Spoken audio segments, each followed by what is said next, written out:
ہے تیری شان کے شایاں اسی مومن کی نماز، جس کی تکبیر میں ہو مارکائے بود و نبود۔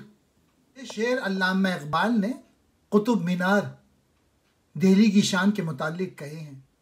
شان کے شایاں، شان کے قابل، بود و نبود، ہستی اور نیستی۔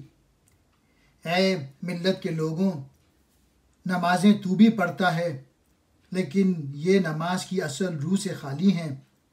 مومن کی شان کے لائق تو وہ نماز ہوتی ہے جس میں اللہ اکبر کہنے میں وجود عدم یا ہستی و نیستی کی جنگ موجود ہے، یعنی وہ اپنی تکبیر سے حق کو وجود دینے والا اور باطل کو ختم کرنے والا ہے۔ اگر صحیح ایمان اور علم والے آج بھی ہوں تو اللہ پاک ان کے درجات بلند فرماتا ہے اور ان کی اذانوں میں بھی انقلاب پیدا کر دیتا ہے۔